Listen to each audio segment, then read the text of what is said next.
This is week number 5, class number 5. We're going to begin with the fifth lesson of Photoshop. We're almost halfway through the semester. We do have 2 weeks left, and then we enter what's called the 7-1-7 zone. What that means is we have 7 weeks of school. Then we have like a reading week or a week off, call it a break week. And then we continue for another 7 weeks to end the semester. So that makes it a total of 15 weeks, which is 14 weeks of classes and 1 week in between for the break. All right, we all want a little bit of break, of course, so it'll be nice when it comes along. You can maybe take a little breather and maybe catch up on some assignments as well. All right, I'm going to share my screen now and go over, speaking of assignments, I'm going to go over some of the other things that are coming up in the near future. So I'm going to share it right now. All right, this is my Blackboard here. This is our channel. I was just making sure everything was working okay. Sometimes it does take me a little longer to upload these things on the YouTube channel because YouTube goes through like processing and filtering. It's questions like, is it appropriate for kids and things like that. I got to go through all the steps. And not only that, then the video has to get uploaded. I don't really edit it. It'll take me too much time to do all these things. I just upload it as is, okay? So you guys can watch it after. So I'm just looking at the calendar here for a second, and we do have the due dates. Okay, so the movie poster, as I mentioned, is due tomorrow. Okay, it's on the 4th. If you are facing a situation and you need an extension of some kind, you can always reach out to me. Things do happen. I do understand. As long as you let me know prior, I'll be pretty okay with that. Not too much longer, though, right? We want to respect everyone's due dates. And of course, I take into consideration when people, hand things in on time. We do have a late penalty and things like that. So make sure you reach out to me if you're facing any of these challenges. Um, if you noticed, I added the composite 1 assignment as well. This is due at the end of the month. We're already kind of strolling through October here. It's the 3rd. And this is doing the 31st, right at the end. Composite assignment 1. I'm sure you got briefed on this one by your other instructors. Maybe Roberto perhaps went over it with you, or some other teachers as well. This one is the one you're going to be creating. Mainly, you're going to deliver this, I think, in InDesign, doing the layout and the completed format of delivery when it comes to putting the ads together. But Photoshop becomes a very important part in this, as a lot of the images that you're going to prepare and the montage and everything that goes into the creative aspect of the ad campaign will be done in Photoshop. Of course, the typography is also important, which captures the slogans and the main message in your advert campaign or the copy itself. And this will be all delivered in a PDF format. What I'm going to be looking for is the Photoshop techniques that you demonstrated in this assignment. So it's like a partial type of delivery with all aspects in mind. Okay, so Photoshop, I believe Illustrator and InDesign. There's no web component for this one. The next composite assignment, which is number 2, you might have a web component to that one at the end of the semester. We used to have students present these last ones, but I don't know if we're going to do that again because the class sizes do get bigger. I mean, we started with like, maybe 15 to 20, 25 students max. Now we're at like 40 or so. So it's going to be a little harder for you, all of you to present. It'll take up 2 of our classes just to do presentations. And that'll cut back on our delivery as well. So we want to make sure we keep it in perspective, and maybe presentations wasn't always that necessary. We're not here to test your presentation skills, although they're important. We'd like to kind of see more like what you're submitting and you're learning all the material that's being taught to you. So this is the actual PDF here. There'll be another component to this. You're going to create a social media ad campaign as well. This is just an extra side note. And the social media ad size will be 1080 by 1080 or 1200 by 628. This is suited more like for Instagram and some of the other channels, and this is like for Facebook and some of the more older traditional social media platforms. All right. So the 3 ad magazine plus web social ad. Okay, as you're aware, there will be separate grade components administered for this assignment for each class. For the digital imaging Photoshop, which is this class here, you're required the following items upon submission of the campaign project. So I'm looking for proper image optimization for CMYK and print resolution of 300 dpi. Because if you don't do this, you're not going to get a proper printed magazine. Well, it could be a magazine as well. More like an advert in a magazine. Okay, that will go into. So you want to make sure when you anything output it for print, just like the movie poster, you don't go less than 200 dpi. Ideally, you're gonna aim for 300 dots per inch. And these are the little pixels that go within the pixel parameter with the square inch. Print ready file formats are to be saved for the page layout documents. Layer masks are to be used of some of the images to show transparency. Okay, and this is the layer masks we learned last week, and I also made this a criteria for the movie poster as well. Various selection methods are to be demonstrated along with images. That's a given because you have to use selections in Photoshop to achieve almost anything. Layer blends are also to be demonstrated on some parts of your work, so you don't necessarily have to splatter everything around with layer blends, but they do help with the creative aspect of the delivery as well. And layer styles are the last thing that I think I put in here in terms of covering everything you've learned thus far. And layer styles or layer effects, okay, are optional, but could help with the overall presentation. If you see a need or a potential use of layer styles, I'd like you to consider it definitely to apply it to your ad campaign. At least one filter is to be applied, subtle or drastic, to achieve the effect. And filters are the main kind of attraction of Photoshop because you can do lots of cool things with different filter effects. And if you find it useful, again, feel free to add it in there. And finally, my former teacher used to always say, good luck and have fun, because I think you're doing this because you like to do it, I'm assuming. Otherwise, you wouldn't partake in this program. So I'd like you to always keep that in mind when you're learning these things, especially using Photoshop, InDesign, Illustrator. These are like amazing applications, the best in the world. I mean, the whole world uses these programs. So have fun while you're learning and, try to immerse yourself as much as you can. Here's your grade breakdown. We have the usual criteria, technical and creative, okay? And that's a total of 25%. Now, we have a policy here at the school. I don't know if you're aware. We don't just give out perfect grades. It's like watching figure skating. You're not going to get 10, 10, 10, 10. You're going to get like 9, 9, 9, 9. It's just how the rubric works for us. So unless it's really exceptional and it's the things like chosen for an award and you're like recognizing stuff, you might get a perfect grade. But to be honest with you, anywhere 80 and above, far as percentage, is considered pretty good. So be happy if you're getting the A grades. So far with the assignments, you guys are achieving that anyways. So if you see like a B on this one, it'll probably weigh itself out, even itself out with the other grades as well. So your target should be 80 and above. 90 is even better, of course. But if you're in the 80 zone with your overall grades, not just certain assignments, overall is what you want to aim for. 70s is not that bad, but I mean, you want to push for the 80 and up if you can. Okay, and that's pretty achievable as long as you follow all these criteria points. This is due at the end of the month. This is due tomorrow. So let's kind of keep our focus on the movie poster for now and go back to the content here. You can see all the things I'm talking about under, your composite assignments. And there's another one I'm going to release to you later on. For now, we're just going to keep worrying about this one. And there's the main projects, of course. And the other one is coming up as well, which is the book cover. We'll talk about that next time, just to kind of keep things in perspective.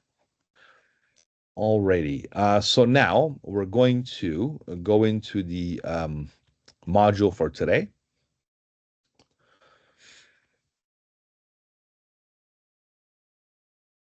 So under class modules, we're going to go to module 5 review. So this is one I like to, it's been 5 weeks already, believe it or not. I like to go over some of the important things that we can go over again, like a nice review overall. And this is called the Deserted Island Exercise. It's just something that it helps people understand the poster approach. We never really, because I did all the exercises with you in the previous weeks, we never actually did a poster mock-up put together. Um, if you already did the poster, which I assume most of you already have, please don't worry about it. Keep it going.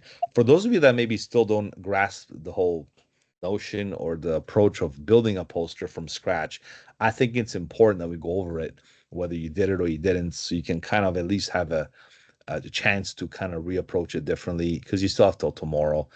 And if you really, really did it wrong and you messed up, just reach out to me. I can give you a further extension. Okay. So Can this I is ask called the a deserted island question, Milana? exercise. Yes, go ahead. Can I interrupt? I'm wondering if at some point today you can go over, so if I've done my um, movie poster and I want to change the size of the uh, of the page, Hmm. Yeah. but The like, document. Yeah. yeah, of the document, if you can go over that in terms of how to do that and so that we don't lose all of the sizing and elements that, Right. Of yeah, course. Now, that's not an easy solution all the time, Danielle, but it could be achievable, definitely. okay. Um, does this happen quite a bit? Yes. I'll tell you right now, even professionally, when you're starting projects, people change their minds. They're like, oh no, we had to make it this size or that size. So it does happen.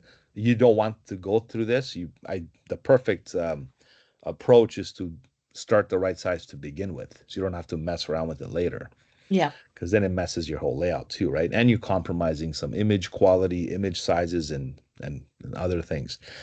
But yes, it does happen, and I will show you how to do that because it's important to know how to do this as well. Okay, so it's a good thing that if it happens to all of you, it's a good thing because you're going to learn how to adjust it. Okay, Thank you. all right, you're welcome. Right. So basically, just like I mentioned to Danielle, changing sizes, it happens all the time. I've done ads for, one of my client companies, and all of a sudden they're like, hey, we need a half page size, instead of a full page size. So I had to take the whole design. Here, I'll show you maybe what I'm talking about so you can kind of see. Let's go to my,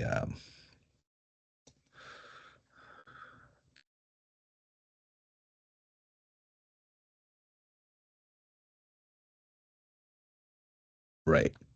So this was a new product they released on the market. This product is from the US were selling it. And, this is the full page size that they had to do done. I just helped them assist with laying this out. But then they ended up going with the half page. So, or sorry, the third page. So we had to kind of make it look like this. So I had to take all the copy, all the material, and just relay it out to fit the standard. This is like one of those bookmarks or the skyscrapers that they put in there. Then they had to do it in French. So we'd have to do a French and an English version, right? So these are all the different things we have to do when it comes to putting these ads together. And these are very specific requirements. I had to use the pink, I had to use the gradient. So you're very limited with creativity because they have a certain look they want you to follow. So it's not like I can just totally revamp this thing. And sometimes we can if the opportunity presents itself. But this is some of the stuff I had to literally take this and make it look like this. So I have to just fit it within this limited space. Okay. And not only that, do it in French and English because this is how we do it. So yes, Photoshop was the way. Definitely, you can convert this advert to different sizes. Here's another one we had to do with the locator fixed. Another ad here we had to do. We converted to, I think there was a half page and a full page with this one, right? This is the English version and the French version. What are some of these other adverts? More skyscrapers. Okay. But to do some of these things. These are all dental stuff, by the way. Not the most exciting things to work on, but it could get exciting depending on the way you put it together. Mostly like these are parts, they go in patients' mouths. So doctors are the ones that purchase these products and they use them in there. This is a 3D printer, and this stuff prints a lot of this materials now that go in not just your mouth, but dentures and things like that. So, anyways, this is some of the stuff we've been working on lately for these things.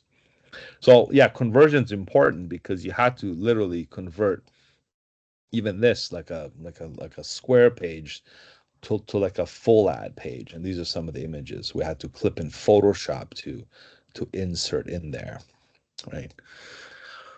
Yeah, so let's go back to that just to kind of show you how this stuff can work. In the meantime, as I ask you to download this file here, Deserted Island Exercise. This is always a fun review of file for my students here. So click on this Deserted Island Exercise. What you'll get is a bunch of images packed in a zipped folder called buildings.zip. Let's simply download that. I mean, I used to get everyone to go online and download images. It would just waste a lot of time. Whereas I just simply save them and figure let's use them for next time so we can save some time and space doing that.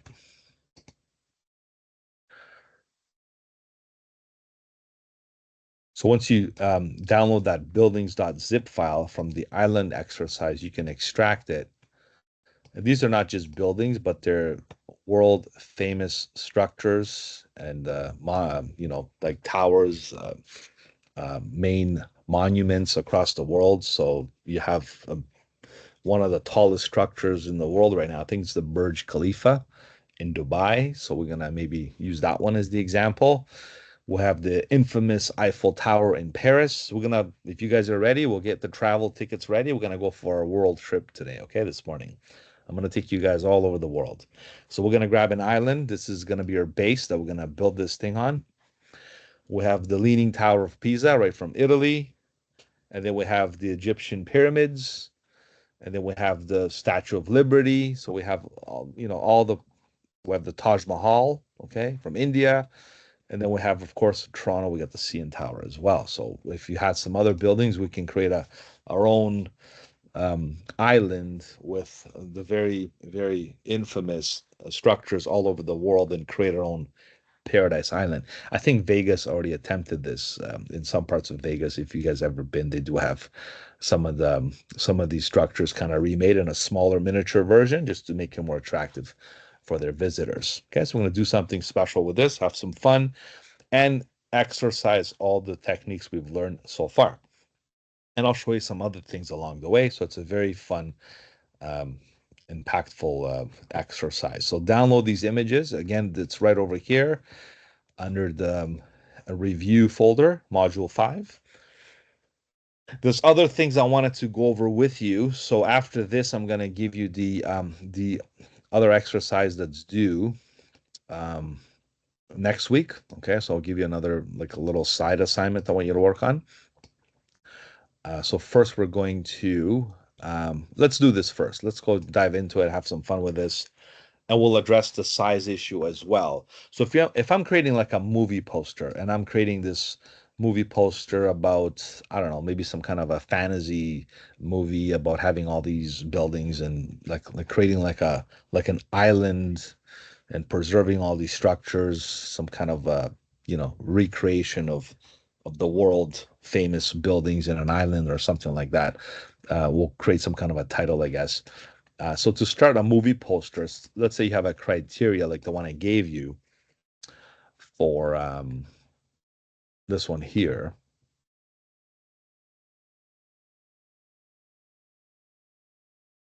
So basically 11 by 17, 300 CMYK. So right away you have to apply this from the get-go. If you haven't, you can always resize it, and I'm going to get into that as well. So if I was to follow this, criteria here, I go right to Photoshop. I will create a new document, and under the print setting, I can select tabloid, which gives me the exact 11 by 17. Now you do have portrait or landscape to go with. I prefer portrait because it's kind of more elongated vertically, so it looks like an actual poster.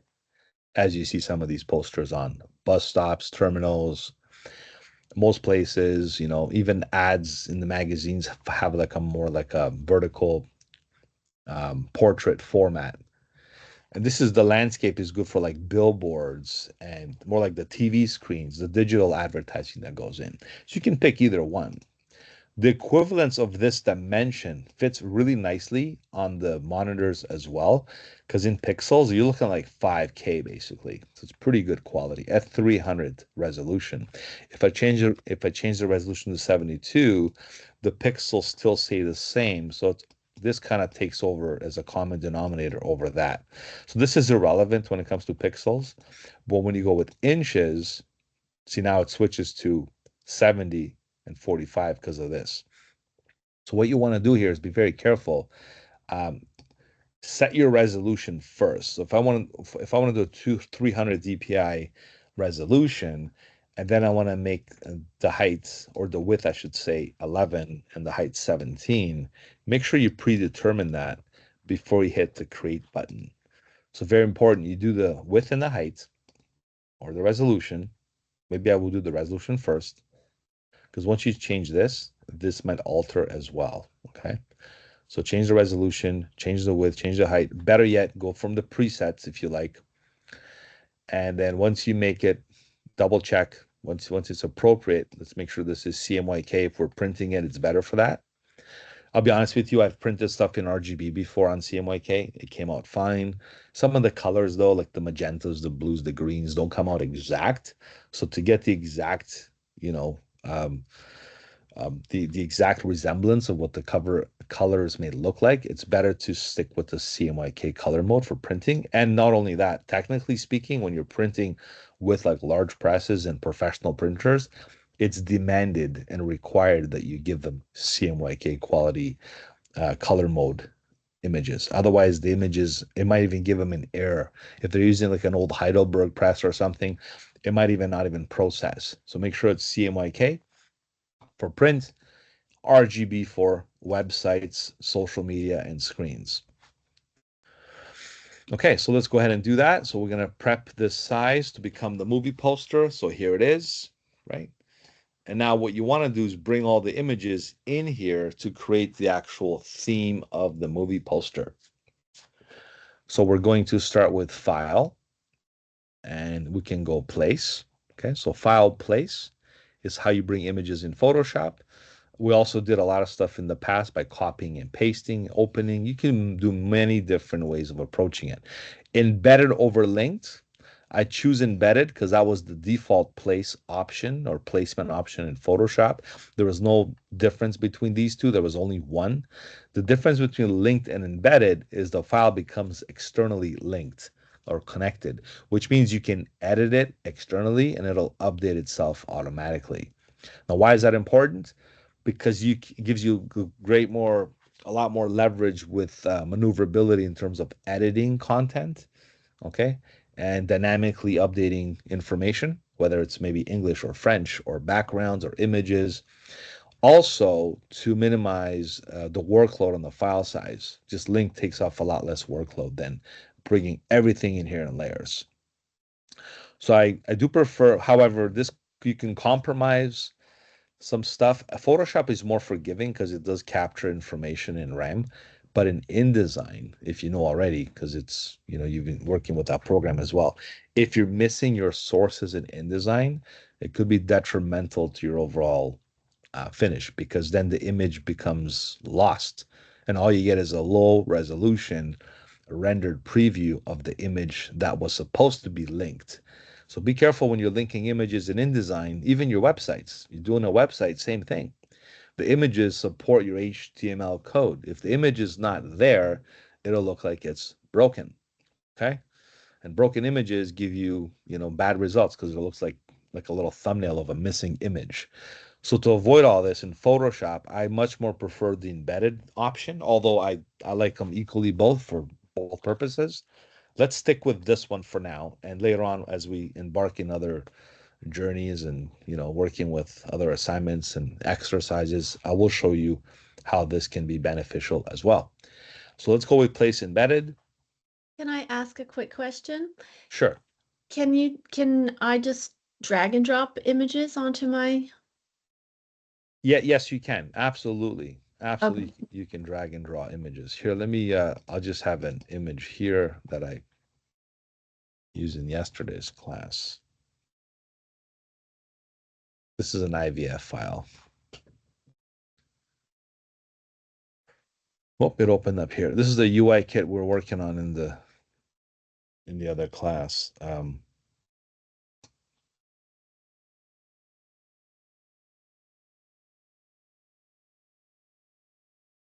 Didn't like that format. So if I drag and drop, I'm not missing anything like if I placed it and embedded it, I'm not getting something that I'm missing if I drag and drop. Right. So let me just show you. So here's my folder here. I'm going to open Photoshop over here. I'm just going to drag and drop, let's say, my JPEG of the island right into Photoshop and press enter. So once you bring it in, you got to press enter. So when you drag and drop, the image becomes part of the software, but it also becomes a smart image. So it's like going file, place, embedded. So when you place embedded,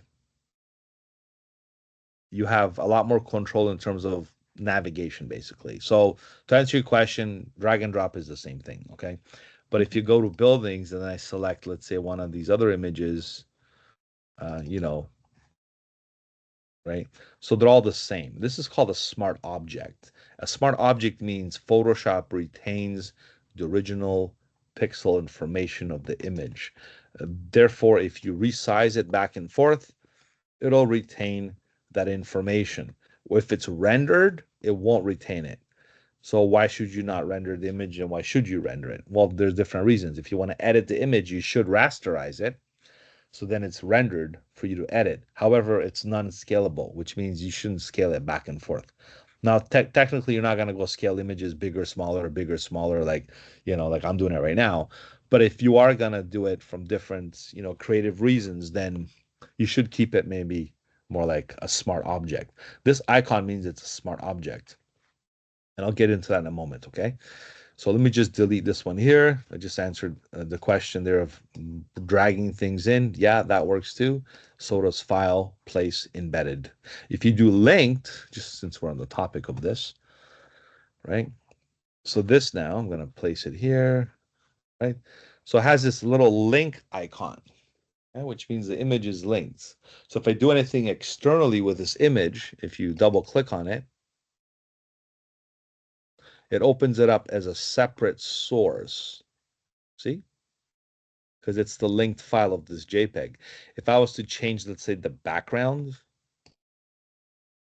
what's a JPEG? So I gotta kind of be careful here. Let me just do this here for a second. Okay, let's say if I was to do that, if I go here, nothing happens. But once I save over this image, I saved over the JPEG that was embedded or linked with this file, it is going to update the image for me. So that's how you can kind of maneuver with linked images. If the image is missing, okay, if I put it in the trash, it has this red thing saying, hey, the image is missing. What happened to your image? If I go over here, it's still there in RAM, but if I close it, and if I open it this way, it's going to say, hey, where's the image? It's confused right now because it's really relying on that link. So be careful when you link images. Don't delete them, basically. Keep them all nicely organized in a folder and just try to keep a resource or a depository of all your stuff. If you're placing embedded, you don't have to worry about keeping just linked images like this. At the same time, you can't really edit them. Now, JPEGs, the edits you're going to do are minimal anyway, so you might want to consider embedding them. And even then, you can do some stuff here as well. See, this is, it still lets you do the same thing, even with embedded images. I know it's a little confusing, but you can do both. You can do this now, save, right? It kind of works the same way, believe it or not. You can still work with embedded images and treat them like they're linked. The difference is this is more forgiving. This isn't. If this image is missing from your depository, it's gonna give you a red error, or it's not gonna print properly when you output it. It'll give you errors along the way. So just stick with embedded for now and use linked with caution only if you need to. All right, I'm gonna go back here and just press Command Z. Command S, and just it'll refresh this one. How do I make this fit in this format over here? Okay, because obviously it's not fitting properly. So there's a few techniques you can add, especially now with the new AI stuff. But now we're gonna use Photoshop's built-in AI for this. Okay, so we're going to perhaps use this background color to begin with. I'm going to use the eyedropper tool, click on this dark blue color, go over to the paint bucket, and just simply fill the background of this background layer with that color, just to kind of start with a nice base. Then I go back to the island image, and I'm going to use this rectangular selection tool. I'm going to grab a good portion of this image here, or I can just even delete it if I feel it's necessary. But I'm going to grab a good portion of this image, and notice how it's not embedded anymore because I rasterized it, or as soon as I did something to it, it rasterized. Um, that means I can do stuff like this. I can press Control T and just stretch this background all the way up there like that. So it's nicely seamlessly blended in. I can also delete it and put a different background. I got to be careful when I do it to this bottom part because it will stretch quite significantly. So I might have to just kind of do it in parts. Nonetheless, if I do the same thing, just go to basically grab this bottom piece here. I press Command T. I can basically stretch this down like that. So it's like you're not disrupting the main island per se, but it does distort the pixels a bit. So there's no magic formula for this. Perhaps I'm going to go here, press enter, deselect it, and do what's called maybe some kind of a layer mask. And the layer mask will kind of fade it out nicely for me. All right, so to do that, I'm going to just go to layer mask, reveal all. If you recall, we did this with the last week's fish frog mutation exercise. We blended the fish to look like a frog. It was like a weird experiment, but this is the same kind of thing. We're going to use the gradient tool, and the gradient tool is set to go to basics, make sure it's black and white. It has to be black and white because just a quick recap on masking.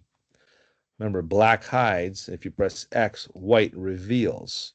Okay, so based on these two principles, you get to apply the whole mask. And what better way to blend things than to go from black to white in a gradient fashion like this, right? So you just hold shift and you can blend the images perfectly from one to the next, and you'll have a very nice, smooth, and gradual blend. All right. So if this works, and we maximize our space here for this image to fit within our movie poster size. Now, if the movie poster, let's say, hey, no, it's a different size altogether, you have to do some editing. Like if I have to go to image size and just make it smaller, okay, you can make it smaller with inches here, but it's going to affect everything. The best way to change your image size or strategically to keep your content in check. Let's say I want to make this a billboard, not a movie poster. In that case, if I go to, and let me just save this as a copy here so I have a backup of it. I'll call it poster size world structures. Okay, on my computer, save. Now I got a phone call saying, hey, we changed our mind. Our media ad campaign is no longer going to be posters on bus stops or whatever. We're going to put them on billboards. So you have to make this a billboard size, not a poster size. Well, in that case, what I would do is go to image, and instead of changing the image size, I would change the canvas size. Okay, a very similar approach. Like Illustrator has, the artboard. You can change the artboard size in Illustrator. Well, this would be the, I guess, comparison in Photoshop called canvas size. And the difference is, I mean, Photoshop has artboards as well. We'll get into that later when we do some other stuff. But as far as the canvas that we're working on, this can be changed based on the parameters here. So I'm going to make the width 17, the height 11. Okay. So I'm switching these two around. If I press OK, it's going to basically ask me, hey, it's going to clip some of your content. I have no choice but to proceed. And it's going to look like that. All right. So what I can do at that point basically is maybe stretch the background layer. I'm just going to unlock it for a second. Maybe hit Command T or transform and stretch my background. It's a simple color, so I don't mind doing this. Right. You can also fill it, that base color, because I had that blue fill. Right. I can just hit delete, make a new layer, send it to the background, and with the paint bucket, I'll just fill it that blue color that I needed. Now this is the trickier part because I have to extend this now to match this size. So what I would do is select, perhaps I can delete the layer mask or I can keep the layer mask. Better yet, I can press Command T. I can just resize the island to match my width proportions.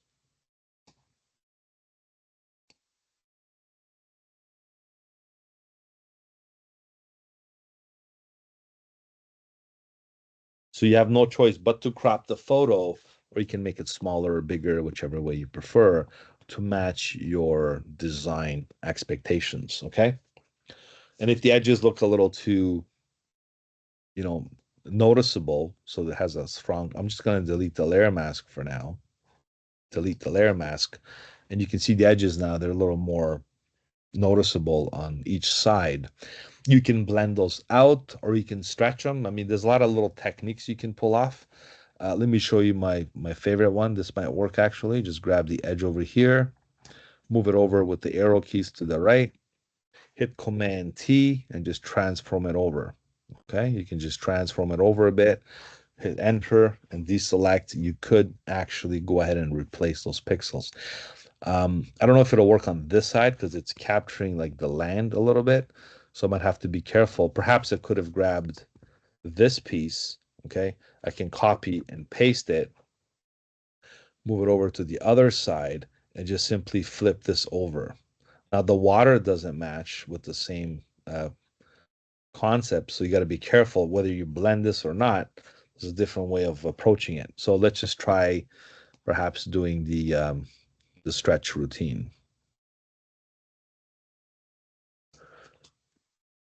I mean, it's not easy to do this stuff. You really have to wing it and work with different parameters here. Okay, but it does work in most cases if you're careful enough. So that's how you would resize, designs and stuff if you need to. Of course, you're gonna have more items here, like more building. You have to design those individually. Yes, so it's a lot of work. It's not that easy. Not impossible, but it's not the easiest thing to do. So the best thing is to start with the right size and then build it from there. If it's a slight offset in size, it's not a big deal. You can, I did an extreme comparison here. I took something that looked like this and I converted it to this. Okay. So that takes more work and planning than to just tweak it slightly, whether it's width or height. So I hope you don't have to transform something drastic from portrait to landscape. If you do, these are the steps or the measures you can take. Otherwise, if it's something more simple, it's more manageable and doable. Okay, I'm going to close this down. Don't save it. And this one as well. So let's go ahead and build this poster now. Simply double click, open it here.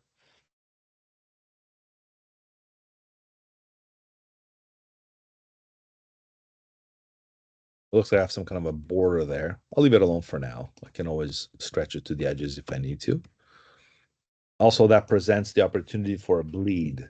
A bleed is when you do an actual printed piece and you have to allocate a space for the printer to do the offset when you do print something. So maybe that could be a good space for my bleed. I don't have to bleed it right to the edge, let's say. All right, let's go ahead and bring in some more stuff here. For example, if I want to bring in I don't know, the Leaning Tower of Pisa, it's a JPEG. I can drag and drop it, no problem. I can resize it. But the thing is, when I place it in here on my island, right, and I want to edit this piece, right, because it's a smart object, it doesn't let me. Like I can't just come here and go use the eraser tool, right? right? It doesn't let you because it's a smart object. You have to rasterize it before proceeding. So do you want to rasterize this or not? So should you rasterize it or not? That's the main question. If you press OK, it'll convert it to a rasterized image. If you press cancel, it'll keep it as a smart file.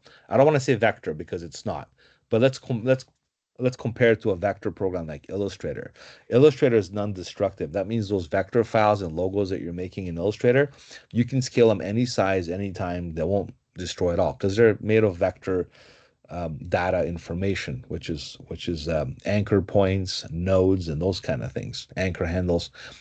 Whereas, and it's made by the mathematical curves after the famous mathematician Bezier curves. That's how they got the vector term. These things are non-destructible.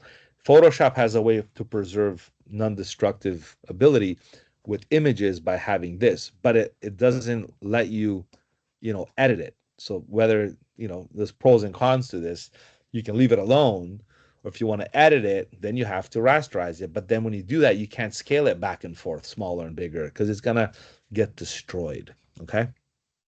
So you have to be smart and methodical when approaching such a decision-making process. So in this case, I have no choice. I have to rasterize it. So I'm just gonna get, you know what? Yes, now I can go ahead and start erasing the background, right? Now, this is a better way we're going to do this. I'm not going to do it an amateur way by deleting a background, although it will work, right? You can basically do that. But we are going to do a proper way of implementing these images. Now that I demonstrated how this, placement works, resizing, converting smart objects to rasterized layers and things like that. There's a whole exercise here that talks about it. I'm going to quickly share it with you right now. It's from last week's lesson. We did class number 4. It was the layers file. It's called content aware scaling. So this is what kind of demonstrates everything I showed you right now into an example. Sorry, it's not that one actually. That's another. We did content aware scaling with this other um, option. Where was it? Yeah, we did in the previous folder, and it was in the selections folder. We did content aware scaling. This is just another example, but this is the one I was alluding to. Smart objects. So these are smart objects. This is your kind of, it looks like a lengthy handout, but it's pretty simple. And I'll just narrow it down for you quite simply by showing you how this works. Just so you really understand, because it's important, right? This layer here is rasterized. This is a smart object. So this one you bring in, this one you raster, right? The difference is if you take both of these layers, which is the traditional Apple logo, right? And you resize them smaller, maybe you're doing some marketing material like we're doing here with these Apple merchandising things, and I press enter and I reuse these elements or logos and I incorporate them in my merchandising here, and then I decide to blow them up later for some kind of a background design or something like that, so I resize them again, and then I change my mind again. I hit Command T and I do it again. I resize them back and I do other, things with them. And then later on, I realize, you know what? I need to blow them up again. Just you might do one, not two at the same time, but I'm just showing you the difference. You see that? Let me do it again. I think we can see it already. If you do this too many times by resizing things back and forth, this one didn't effect at all because this was the smart object. This one, on the other hand, was deteriorated and the quality's really bad because it wasn't protected. It didn't have the smart object ability. Look, even the register trademark symbol diminished because you have to remember something. When you do this, maybe you should keep it as a smart object, especially logos. You don't want to maybe rasterize them. But then you can't really change the green to purple or something like that, right? Whereas this one you could edit. So let me file revert this. Revert means revert back to the saved version because you can see what it used to look like. So this one, I can't just go in there and change, let's say, the background to blue, right? It won't let me. Whereas if I go to this layer, I can easily do, edits in Photoshop. So this is the things, I mean, um, the do's and don'ts. If you want to edit it, rasterize it. If you don't want to edit it, you want to preserve its appearance and scalability, don't rasterize it. So the question is, do you want to edit it or you don't want to edit it? Okay. So just keep that in mind, please. By default, when you place anything into the program, it is smart object. To convert something that's, let's say I want to preserve this as a smart object, I did my editing, I'm ready to make this into a smart object, I can then right click and convert it to a smart object, right here. So once it's a smart object now, they're both, I can then go ahead and do my, resizing back and forth, right? 2 weeks from now, I get to do it again. For whatever reason, I'm resizing these images. And what happens is they stay immaculate because of the fact that I'm protecting them as a smart object.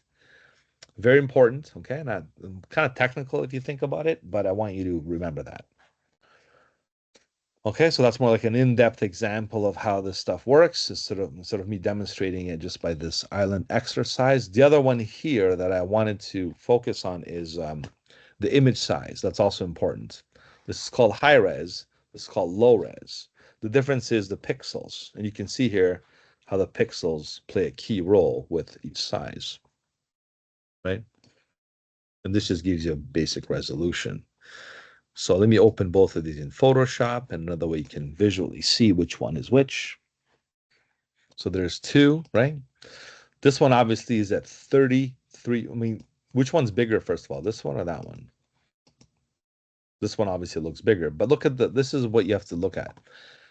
33%. This is still not the full size of its potential view of what you're looking at. So if I make this screen a little bigger and I just minimize my space here and I zoom in, now it's at 50%, 66%, 100%. So when you see 100% here, you know you're getting like the true image quality of what you're looking for. Like it is the best, basically, right? It's 300 high res, 100% view. When it's 100%, you're looking at what it really looks like in real size. And if you go to image size, look, it's 300 dots per inch. And in pixels, the calculation of conversion would be equivalent to 10 by 13 inches at 300 dots per inch. That's what this equates to, okay? Whereas this other image, 100% and it looks like that, I can already know it's going to be bad because if I zoom in to the same comparison, I'm zoomed in 400% just to even get a proper preview. It starts to get it it doesn't look as good as the other one, obviously. And I'm at 800%, whereas this one is at 100%. You see the difference? So you can right away tell if images are good or bad quality.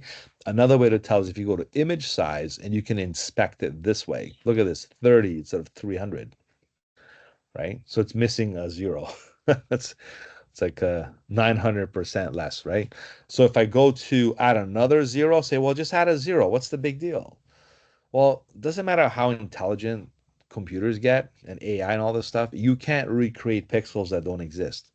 Maybe one day. I mean, but it's really, really almost next to impossible to make this a perfect image all of a sudden from nothing. The computers are not capable to replace all the pixels that are there. It'll give you 300. You can press OK.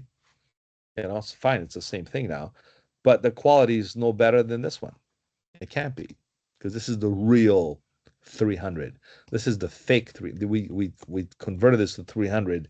We kind of faked it. Okay, you're putting pixels that don't exist. And although there's rumors out there, if you do it 10% at a time, Photoshop can do a more gradual file increasing. There's some tricks along the way with doing this, but you're still not going to get this. So the result is, again, that's why you got good cameras. You got like 50 megapixels on one of my cameras on my phones here. You take good quality photos. You give credit to the photographers that take the pictures because the pictures at the end of the day make the outcome of what you see here. You can't just take a bad photo and convert it to a good photo. There's no magic to this, basically. Okay. So you have to work with what you have and keep the good resolution, to its optimal resolution. Okay. So those are the little side exercises that kind of, didn't really cover last week, but I wanted to go over them this week so you know what they are. Okay. All right. So that was under that class 4 from last module here, just to kind of exemplify everything I'm showing you. Back to the island exercise, let's utilize some other methods that you've learned so far. And in case you forgot, I want to reiterate the importance of applying these techniques on anything, not just your movie poster, but the ad campaign composite assignment that you're working on as well. Okay, same methods apply. You start with the size. I think that one's 8.5 by 11. Am I correct? That's your overall size for your ads. I think it's 8.5 by 11. So it's like a standard US letter size. Or actually, no, it's a magazine size. I think it's 8 by 10. I can't remember. I'll look at the specs, but follow the page layout design specs. All Photoshop is doing is supporting this, the images that go into the page layout. I will show you the transformation or back and forth. You rarely use one software, like I mentioned before. In conjunction with Photoshop, you're going to use Illustrator and InDesign together. This is how professionals do work. Like I would do my layout here. I'll probably do my title in Illustrator, and in InDesign, I will put it all together. And I'll do some more typography stuff in InDesign as well if I need to. And that's how you put a whole ad campaign together. I'm sure you've seen some samples in other classes from your other teachers. I'll be more than happy to show you some as well in my class if you want to see some. All right, so let's continue with this here. I'm gonna show you how to, amalgamate everything here. So we have, let's go with the Eiffel Tower. So what selection method would be used for this one? I'm not gonna keep dragging and dropping images because that's not really the best way to do it. So what I'm gonna do in this time is go to File, Open. I'm gonna open the Eiffel Tower as a separate document. Actually, let's start with an easier one, the pyramid. I'm gonna open it separately before I bring it in because I don't want you to miss out on the important, steps on how to do this. What shape is the pyramid? It's a triangle, right? So what's the best way to select a triangle is using the polygonal lasso tool. All you have to do, because sometimes even the pixels are not the greatest. Like, so this is off the internet. You're not going to get a perfect selection using even the, um, magic eraser tool or the magic wand or other methods. So I'm going to start with this here. Just hit click once, click again, click again, click again. I'm just hitting clicks once in a while. I'm getting some details, but at the same time, maybe I just want a simple pyramid. Okay. I'm going to go all the way here, all the way over there.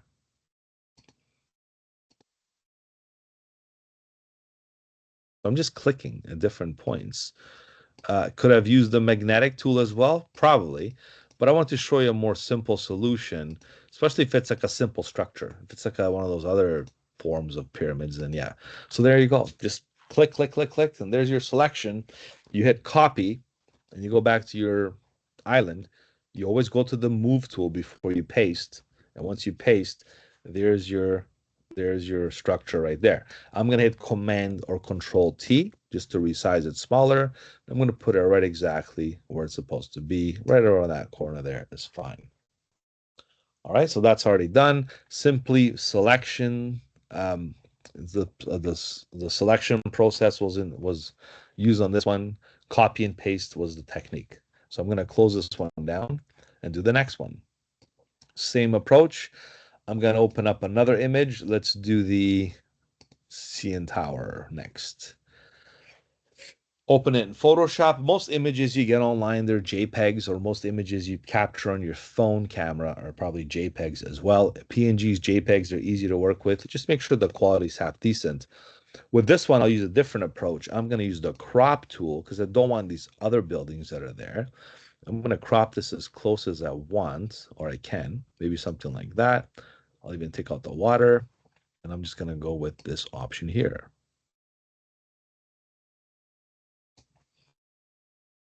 Okay. And I can totally take these out or clone them out if I want, but for now, I'm just going to keep it simple. But I don't want this background, of course, because I want the CN Tower to be part of my island. So what I'm going to do in this case is use the infamous magic wand tool and click on this blue background. Now my tolerance is at 20. So if I hold shift, I'm going to select the other parts of the blue background that are in this background image. And if I miss some of those pixels, I can always kind of reselect them. Don't forget quick mask mode. You can always press Q and fix your selection along the way, like I'm doing right now. I'm going to zoom in and perhaps, take care of some of this other stuff. Maybe I'll go with the brush tool, B for brush, make the brush smaller, and perhaps maybe take out these parts because I really don't care much about this stuff here. I'm Sorry, just going to can you bring please this. repeat the last step? Pressing Q. So Q is quick mask mode. Okay. Yeah, so Q Yes. just goes back and forth. And then I'm going to go back to standard mode. The magic wand, I was just holding shift to add more of the blue color. So I used the magic wand. I clicked on the background with shift to select all the blue. Then I pressed Q to fix the detailing. So Q is look, there's a little dot here. I'm going to press the brush here and get rid of it. So Q is your main approach to finalizing your selection or perfecting your selection. We did a lot of this in the last week or two, doing the same thing with Q. I think we did even 2 weeks ago with the other example. And you can take out or keep whatever you want. So if I want to, let's say, take out more of these, I'm just going to make the brush bigger. I can totally go in here and just take all the stuff out. I don't want none of these things. I'm going to go right to the edge. Watch this. Hold shift all the way down. Draws a nice straight line. I can go here, shift click, and take all this stuff out. I can make the brush bigger to speed up my process and totally take this whole thing out. Or I could just make a selection of what I wanted to begin with. I just want to show you the flexibility so you can do either or, okay? And at the end of the day, whatever you see remaining in red or mask is my selection. And how do I know it's a mask? Because it's red. I can see this is red, right? And if you don't like red, let's say you have a red apple, it's conflicting with your red selection. You can double click here on the mask and change the color to, let's say, green, right? So now you have the green mask instead of the red mask. Good to know, right? Because the red doesn't always work. So I'm going to press Q now to exit quick mask and to go to selection mode and then copy and paste, right? Right, everybody? Copy and paste. Or should I do something else prior? Because if I don't do anything now, because remember, targeting the building, but that doesn't mean I'm selecting the building. I'm selecting the background. But I much prefer to do this than the other way, if you follow me. Because if I do this, copy and paste, it's going to give me the background, not the building. So I got the wrong piece, obviously, right? So what I want to show you is how to control this. So if I do select inverse, now I'm selecting the building. But be careful when you quick mask mode. A lot of tutorials online, you get to paint everything but what you want. I prefer to paint what I want and just inverse the selection, copy, paste, a lot faster than doing it the opposite, if you follow me. So, I mean, you can pick either solution, but I think it's easy to do this and then go back to standard mode, inverse the selection, right? And then copy and paste the building that way. It's a lot easier than painting everything in the background and stuff. I'm going to press Command T and resize this tower.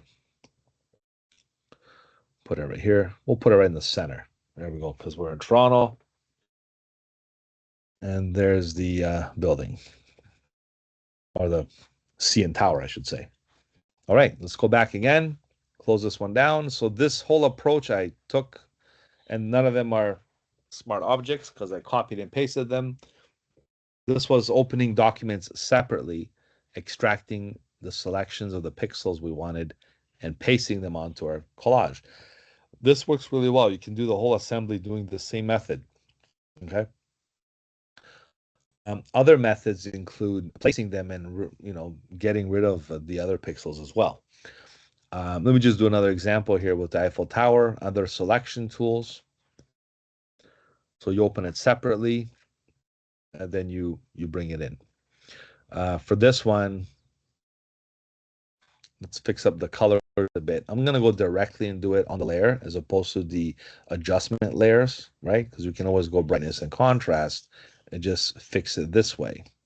If you do it with the adjustment layers, then you have to basically merge the layer together with this one by pressing Command E, or just merge the layers, and then you get to bring the image after. So for this one, I get to maybe make a selection like this, copy and paste.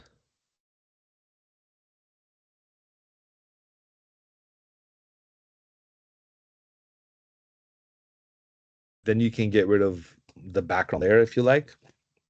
Um, Another way to get rid of the background layer, you can use other basic selection tool like Magic Eraser tool.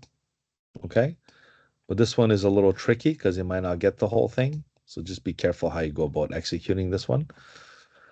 Sometimes I like to kind of see things this way to see how well it works. This Magic Eraser tool. Okay, and when it's all said and done, you could use some of the other basic eraser tools. Nothing wrong with using the eraser tool sometimes. Question. Yeah. So you were when you were on the left side of the is that the Eiffel Tower, and then you erased, but then it also at the very same time erased a bit that wasn't attached to where you were. How did you did that so quickly? I don't know. Was it how do you know what I'm saying? Oh, with the Magic Eraser tool. Yeah, you erased you were on the left side of the Eiffel Tower, you were erasing there, but at the very same time, you somehow managed to erase some of the stuff that was underneath the tower. Right. Well, Because how it's did called it's a Magic Eraser tool. So basically what it does, let me just show you. Let me demonstrate here. I'm gonna go to image crop. I'm gonna crop the image based on my selection in this case. If I was to do the same thing here, first I'm gonna unlock the layer. Okay. Let me do it again with the Magic Eraser tool. I mean, this is not my favorite tool, but it works, right? So if you click here, it's gonna do stuff there. Then you have to kind of follow it up. Then you follow it up over here. It picks those colors of pixels in other areas. So if I do this color here, look what happens. It'll automatically pick them here and there well, and I see. there. You know what Okay. I mean? It kind of does it gradually, right? If I do Okay. the green, it's going to do the green. Be careful because if you overdo it, it's going to start taking away other colors as well, right? Right. Yeah, I So do see. it, with with caution and yeah. But it's a pretty decent tool. It does a good job with deleting pixels, especially when you put it together. It looks pretty decent. I'm gonna make the um, tower a little smaller. I know in comparison in real size, it's less than the CN Tower by a lot more for sure, but we'll keep it this size for now. So this is all opening images individually, copying and pasting them and using them that way. I wanted to show you some other methods we've learned. This is a review, don't forget. I'm showing you some new stuff along the way, but I wanted to still keep you in line with using the traditional methods. So using the lasso, polygonal, look, magnetic. Remember the magnetic? You can just kind of click on the edge here and follow it. So the magnetic tool will work as well. Whatever works for you. The tools are yours to use. There's no real favorite here. Some people prefer others. Some prefer different methods and stuff. So I just want to show you all the ones available, and you get to pick which one works for you. I get to click once in a while the parts I want. This is a nice one because it does detect the nice contrasting pixels on the opposite sides, right? And the main thing is when you're done, don't forget you hit quick mask mode, right? I'm gonna get this red back. I'm just used to the red color. I'm gonna go to red. There we go. Quick mask mode again. So press Q to go to quick mask mode and just simply perfect your selection. So go with the brush tool. So no matter what selection method you use, ultimately you want to go back to quick mask mode and fix it up. Whoops, I think I'm gonna use black instead of white. So just kind of take this out, make this brush smaller and do that, right? And of course I can spend an hour doing this and getting rid of all those people, but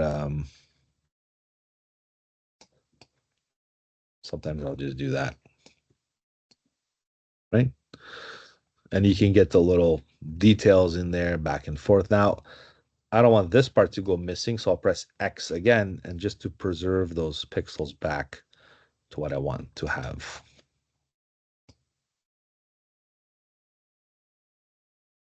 That's why I like using the quick mask technique. You can easily, reverse what you took out, right? If I want to bring these trees back, I'll just simply bring them back. If I don't want them, I'll press X and I'll just take them out. So you can really fine tune your selection afterwards. And that's what's great about this quick mask mode in conjunction with selection modes. Okay, and I'll just leave those people alone. I like this. I'm going to press Q back to quick mask mode. There's my selection. I'm going to go copy, go back to my poster design, hit paste. And this is going to be the other world structure I'm going to have in there. Definitely not as tall as that example there. I'm going to keep it perhaps this size here, right? And this is how you can utilize all the techniques you've learned so far to get this to work. Now, other ways to do it is placing images directly on your design. This works too. For that, you can drag and drop like we demonstrated earlier. Okay. Just kind of get this here. There we go. So drag and drop works. So does file place embedded, not linked embedded. We already established that as well. Maybe I'll do another example with that after. So let's move this over here. Maybe because it's leaning, we can straighten it out. What do you think? Press Command T. We can definitely keep it straight. See, we just fixed the Leaning Tower of Pisa that was there for like 1,000 years, maybe 500. I can't remember. Okay, let's bring in the next one. We'll do the Statue of Liberty. We'll bring that in, right? Let's say we want to do this method by placing the image directly onto our collage or design. Well, in this case, let's use the smarter tools that are available. We can definitely resort to the quick selection tool, and that works pretty well. All right, because we've exploited already the lassos and polygonal, magnetic, right? These are the more advanced ones, or the newer ones that came on board, especially these two in the past decade. The magic wand has been there for as long as I remember using Photoshop. It kind of got buried after these two came out.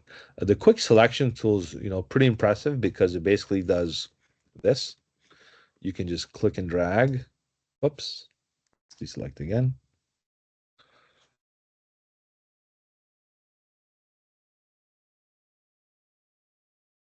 It's not working for some reason here. Oh, it is, but I think the color is not really perceiving that well. Let's try the object selection tool. We'll do the object for this one. Look at that. It's pretty impressive, right? I'm not even clicking the mouse. I just simply moved my mouse into my target area. As soon as I'm happy with this, I'll press the button once. It's going to acquire my target. And I'm going to hold Shift. I'm going to hold Shift and add this as well. Because this will take me longer if I was to do it with other methods because of the complexity of I got this cloudy background and stuff. I'm going to hold Shift and do the rest of the piece also. So I'm using Shift in conjunction with this very new tool. This is a few years old now, but it's the object selection tool. So you go directly on the target. It'll use its AI built-in capability, which is getting better and better, differentiate the pixels and give you what you want. Now, ultimately, I still like to use quick mask mode. I'll just press Q and I will perfect my selection. I'm going to go back to my brush tool here, zoom right in, and no better the way than human intervention, right? Even when the computer does all the work, you still need a human to inspect it and perfect the selection. Once it's all perfected, look, there's a little pixel here that wasn't taken care of. I'll just press, X and fix it here, vice versa. Well, you can fix all your pixels. When you're happy with your, fix, you can then press Q again and just be mindful of what you're selecting. In this case, it is my target. Now I'm going to do Command J or copy and paste. And I'll delete this background layer. It did its purpose. And I now have this, Statue of Liberty ready to be implemented in my design. I'll press Command or Control T. I'll resize the structure.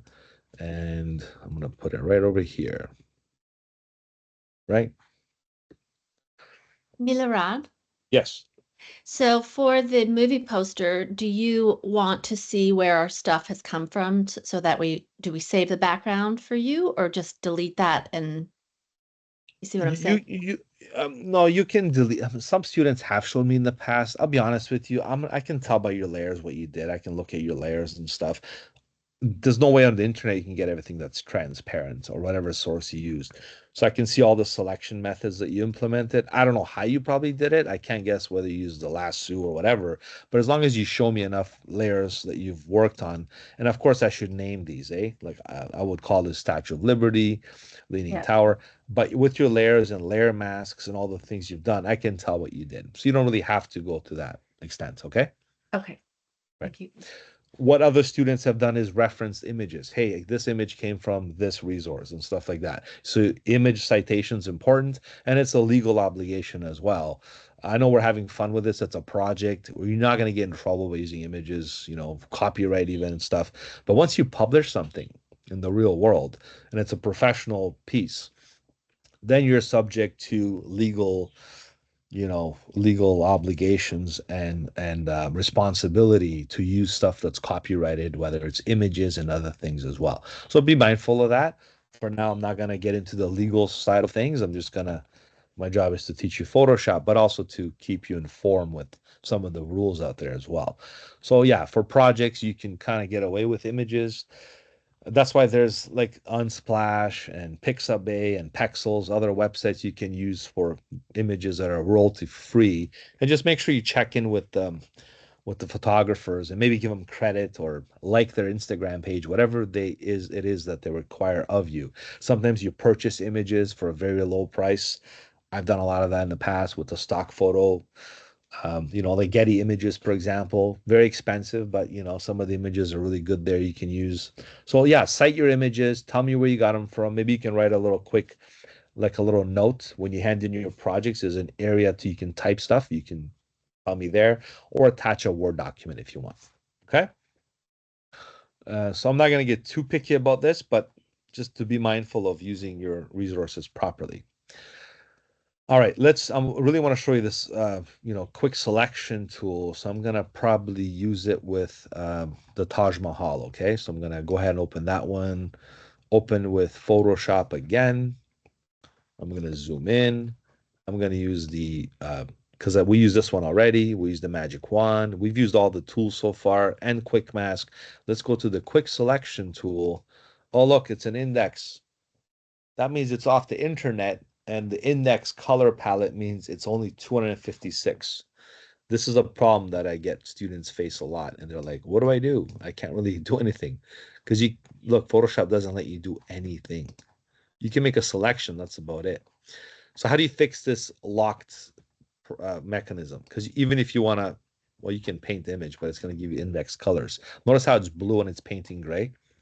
So to fix this index issue is you have to change the mode from indexed color, because that's what the internet gives you a lot of times, to RGB color or CMYK color. I'll do RGB in this case because it is internet. And now I get to go ahead and use my quick selection tool. So there's obstacles that come up. Check the image mode. That's always seemed to be the case. And usually because it's a GIF or a GIF. Okay, so when you see a GIF image, most likely it's an indexed, and you have to change the mode to RGB so you can edit the image. Otherwise, it might not let you. I'm going to go ahead and use the quick selection tool now, just to simply go click and drag the mouse. I only want this piece here. Now I would use the pen tool for this, but that's another exercise I have for you next week. We'll get into more like the clipping masks and stuff. But for now, I'll press the Q. Okay, and just fix the actual pixels this way.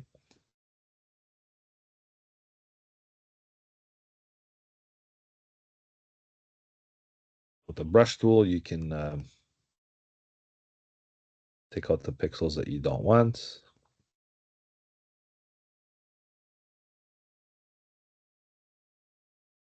Okay, so let's just say that's what we want. We're incorporating the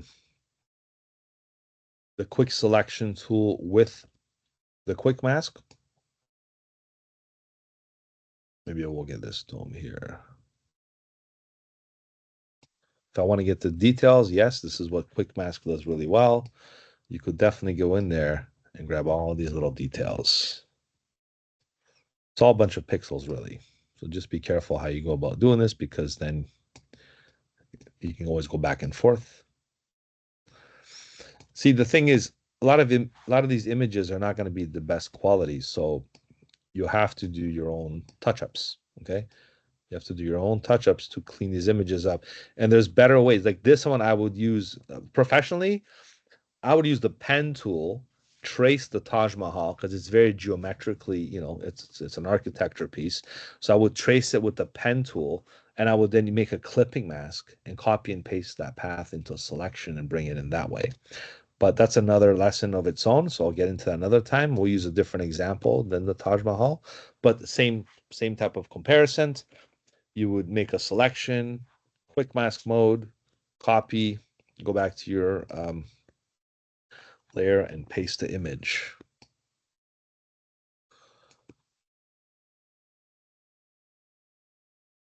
Maybe this would be the entrance. There we go. Right to the Taj Mahal. All right.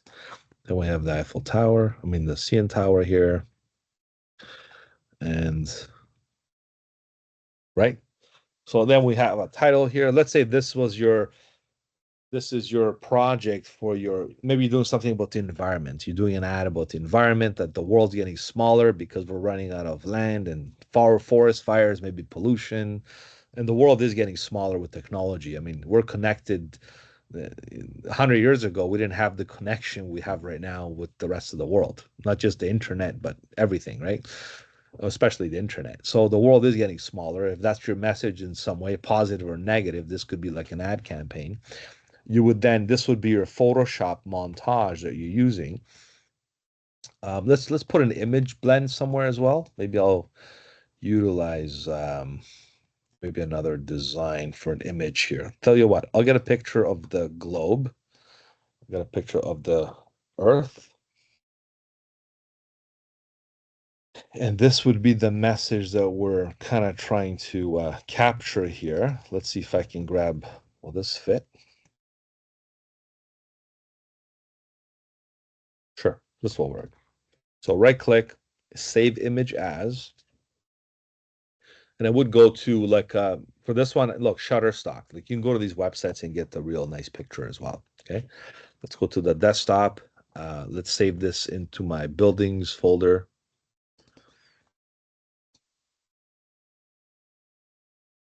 Then I'm gonna go File, Place, Embedded. Okay, and we'll go to the Shutterstock image. And before WebP files were not acceptable, now they are. So you can just put them like this. I want this to be at the very, very background. So I'm going to move it right behind everything else. Maybe over here, right? Maybe I can do some kind of a blend with it or whatever. And then I can change the mode, right? So I can change a different blend mode. And perhaps we can do, maybe a screen or whatever you think might look good for this, right? Maybe I'll use a screen mode for now, right? And do something with this as like a background. Now we'll have to take out the rest of the background because I don't like the way that looks. So we'll use an elliptical marquee tool and make an elliptical selection because that does match the globe of the Earth there. Kind of move it like so, right? And extract that as a separate layer. So I'm just going to hit Command J, copy and paste, delete this background. And now I have this kind of globe design image to go with it. And I'm using a blend mode for this, as I did require you to do that in your poster and as well as your upcoming, ad campaign. So this is like maybe capturing the world in essence in a, maybe an advert form or some kind. Gives me room to put some typography here. Gives me room to put a title up here. So definitely gives me room to add the typographical stuff to fill my criteria. So I did my Photoshop part. Now I'm going to do my InDesign part. Go to InDesign and do my titles and headings. Now, if I'm going to make this into the proper size, though, you got to make sure you put the bleed in there. So the image size for this, look, whether it's 8.5 by 11 or 11 by 17, you got to add the bleed. So to add the bleed is you go to canvas size, Let's go to inches. A bleed is when you print. I mean, I'll show you my ads that I make. Maybe I'll do a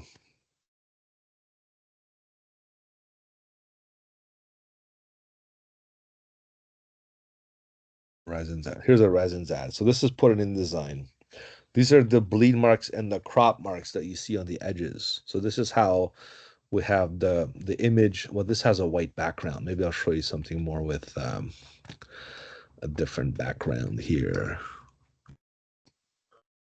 Microlium, right? So here's a half page advert. See the bleed and the crop marks?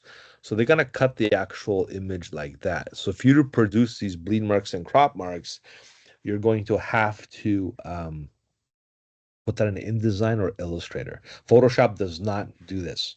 So if you're putting a montage together like I did with this one, and I think we did a family pack, we did a full page ad, and we did a, landscape version, different versions for this ad, right? We have to go to, take this to the next program to do that. So what you do is you save this as a Photoshop file, okay? You always save it as a Photoshop document, and then you carry it over to the other program. Like we'll go to InDesign right now. But how about the bleed? So the bleed has to be 1/4 of an inch all the way around. That means 1/8 of an inch on each side. So 0.0125, 0.0125, 0.0125, and 0.0125. If you add 0.0125 on both sides, because you do top and bottom, that's called a 1/4 inch bleed. If you do left and right, 0.0125, it's also another 1/4 inch bleed. So the terminology is 1/4 inch bleed all the way around. So now that we know this, I'm like, oh, we forgot to do this beforehand. We can go to image size and just increase it by that much. So you can go plus 0.25 means add 1/4 of an inch. And I'm going to do here and do plus 0.25. So I'm using this as like a calculator to add 1/4 inch to the actual document now. Once I press OK now, I added that 1/4 inch bleed. If I go to image size, you'll see my new size. It's 11.41 and 7.63. Now, I should have done see, I should have done 125, not 0.25. Nonetheless, I'm gonna undo it. Just press Command Z.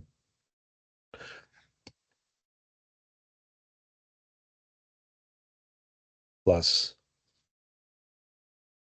0.125. There we go. Oh, you know what, guys? Just instead of using this plus minus stuff, just put 11.25. Just type your own number and type 17.25 because you can basically do that. But I wanted to show you the calculation. It does have a calculator. You can go plus, let's say 2, okay? And that's going to give you 19.25. So you could use it as a calculator, right? But I'm going to change it back to, let's do minus 2. Back to 17. So I'm just adding the 1/4 inch this way. The only thing is when you're doing this, it has the resample constraint proportions ratio. So you got to be careful with that. So that's why maybe this is not the best way to do it. I would do canvas size instead. This doesn't care about your image proportion. It'll just do it.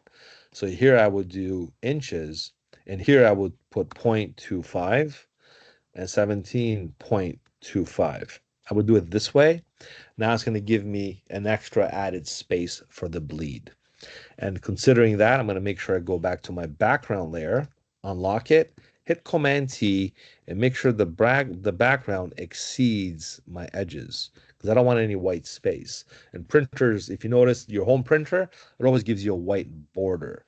Professional printers don't give you a white border. They print right to the edge because of this, and they cut the piece of paper that comes out through the roll.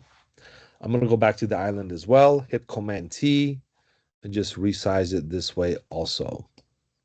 This way I'm adding a bleed all the way around. I'm going to save it one more time. I'm going to go ahead and close it now and show you the aftermath of why I'm doing this and why is it important. So I can do Illustrator or InDesign. You guys pick.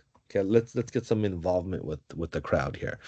So put your hands up if you want me to use Illustrator, and then I'll ask the rest of you to put your hands up if you want me to use InDesign. You get to pick which software I can translate this into. So the first one is Illustrator. Hands up if you want me to do Illustrator to demonstrate how to set up a prepress file in Illustrator from Photoshop. I only got 5 people. Okay, how about, or maybe 6? How about if you want me to show you in InDesign how to take this and do it in InDesign? Let's show a hands of InDesign.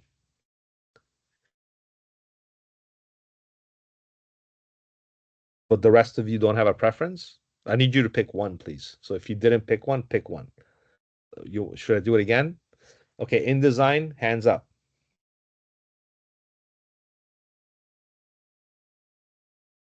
Okay, Illustrator, hands up.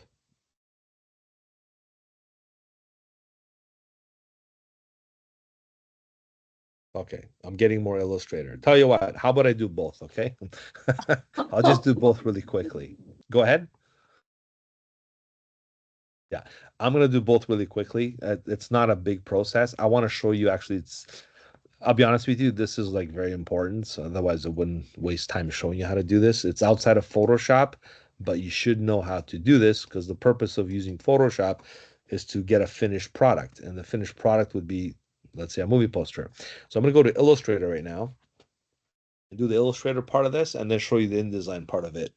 And because Photoshop only goes so far with it. It's a great tool for, image editing and image manipulation and all the other image stuff you need to do. But when it comes to setting it up for a print job, you have to use these other programs. Now, for media, not so much. If you're doing websites and if you're doing social media stuff, then you're okay. But for print, you have to take it to these programs. I'm just going to open InDesign as well while I'm launching Illustrator.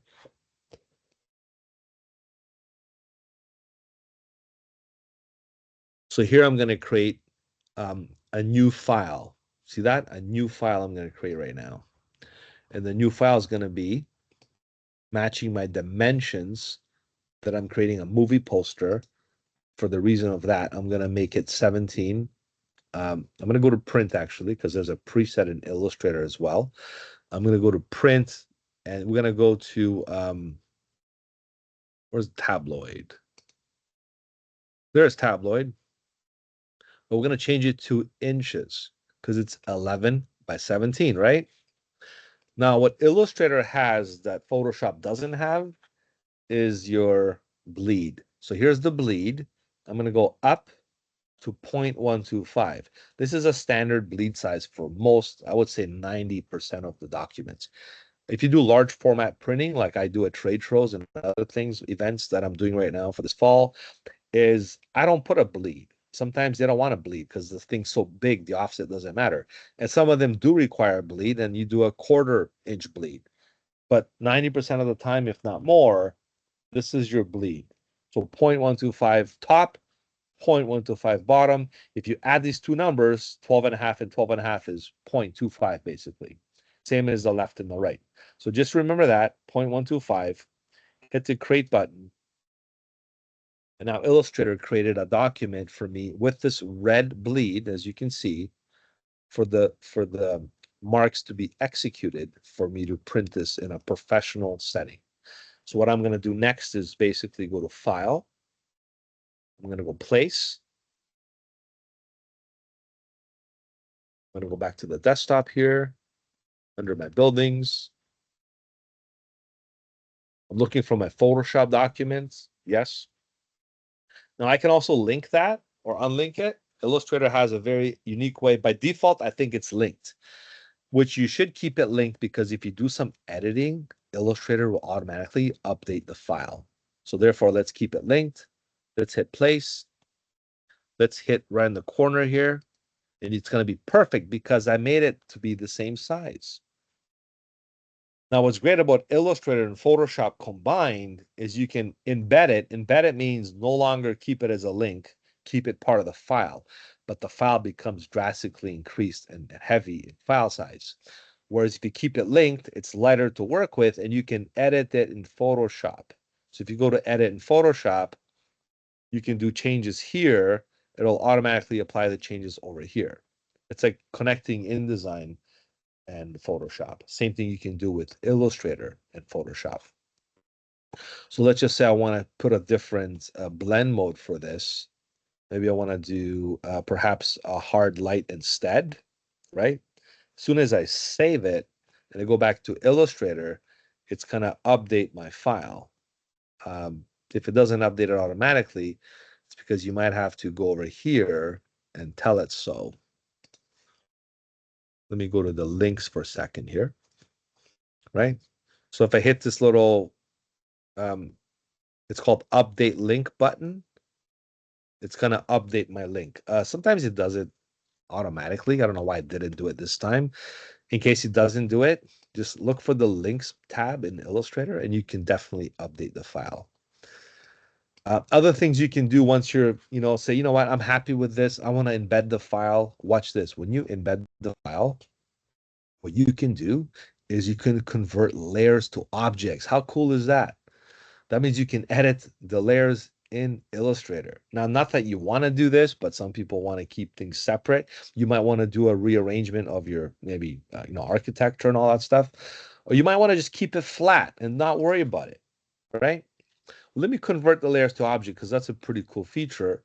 And import hidden layers, I don't really care about that. I don't think I have any hidden layers. But if I click OK now, not only I'm embedding the image, but I'm keeping all these separate, which means if I right click and I hit release clipping mask.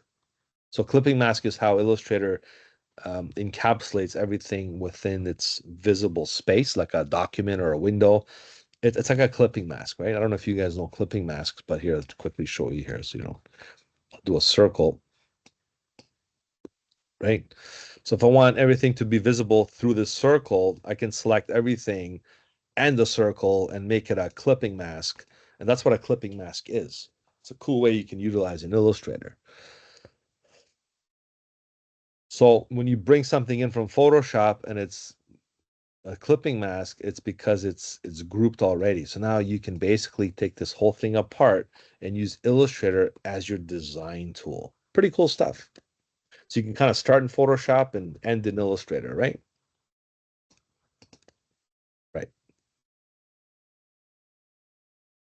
So basically what we're here to do is not to mess around with the design, but to create a poster. So here's where you put your, fine writing here. So maybe we'll put some, we'll do lorem ipsum for now, just to speed up the process. I'll do like a white fill. I'll do step and repeat. Looks like there's different names of directors or whatever. Another way to select all these at once is I go to select, same appearance. Okay, well, actually that didn't work too well. Select same or object, all text objects. I'll select all my text objects and I can move them all together, move them down perhaps. I'm going to also use the align palette here and distribute them all, horizontally in the center. So they're all perfectly done. I can also group them and I can center them all, whether left or right to each other.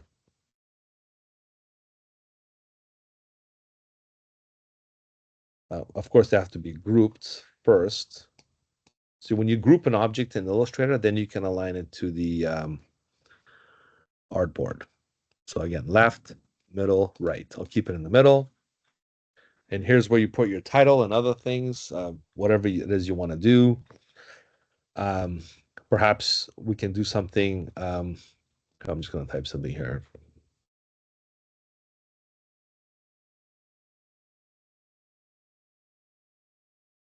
World. All right. Now I'm going to make this a very bold typeface. Like Impact is one of the strongest typefaces you can use for titles, and they use it a lot in not just posters but other things. So if I wanted this to be my title, let's say for my poster, right? I might do a clipping mask with this as well. So I'm going to perhaps do, let me just give it a white outline, make a copy of this.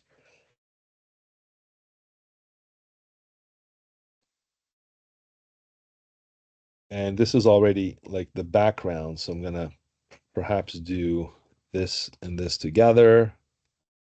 I'm going to copy these over here so they're duplicates of it. And maybe, no, maybe you know what? I'll put something else in here. I'll just show you another quick little solution for this. Um,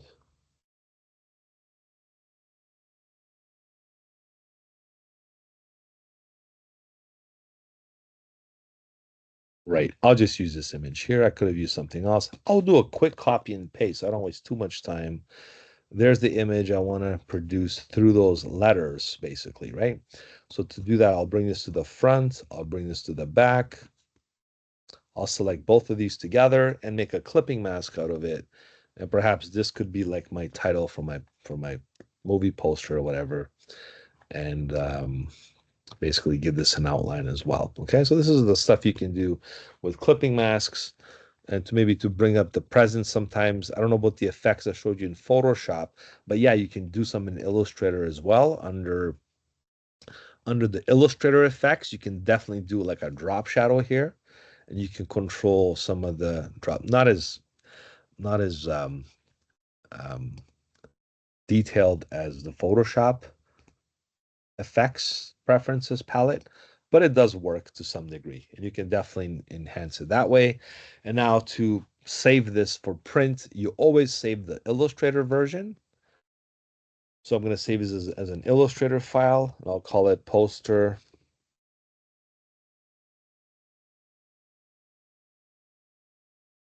ready or print ready, and I'll save it as an Illustrator file. And where I was going with this is to save it for print. Now you have to do save as again. Try saving still.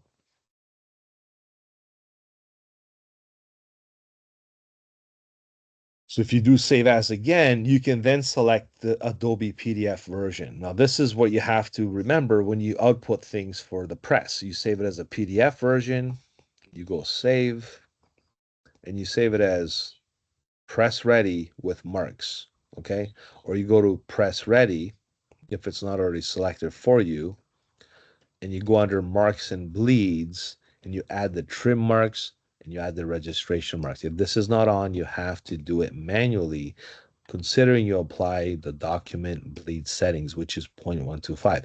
We did this from the beginning. So once you set it up, it'll understand that you want to include the trim marks and the registration marks. You have to do this when you send things to the press. I'm not talking about Staples and Kinko's and those other print places. Kinko's is no more. I'm talking about like professional, press facilities. When you save that PDF and it's ready to go. Okay. And one more thing here with this, what was it? Eiffel Tower here. There we go. So I want to move that to the front. All right. So now that what you saved it is, if I show you what the print file looks like, you can see here.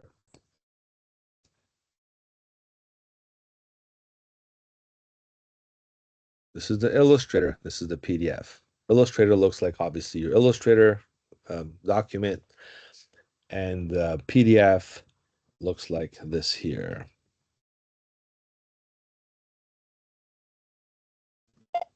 See, there's your crop marks, print marks, and bleed marks. Let me open it up in PDF so you can see it better.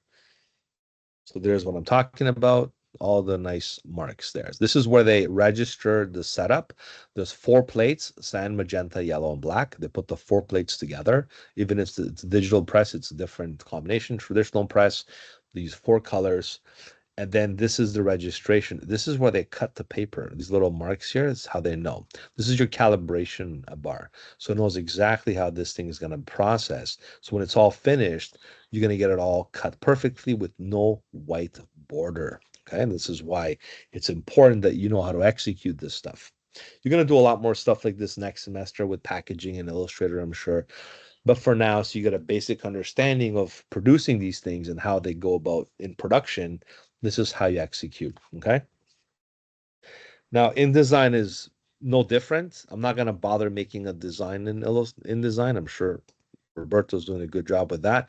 But if you were to do the same conversion here, as you should do, I think, in your upcoming assignment, is you create a new file in InDesign, you go to print settings again, you go to tabloid, you change this to inches, you pick your size, you turn off facing pages because you don't want this to be facing if it's not. You're not making a booklet, you're just creating a poster or an ad, right?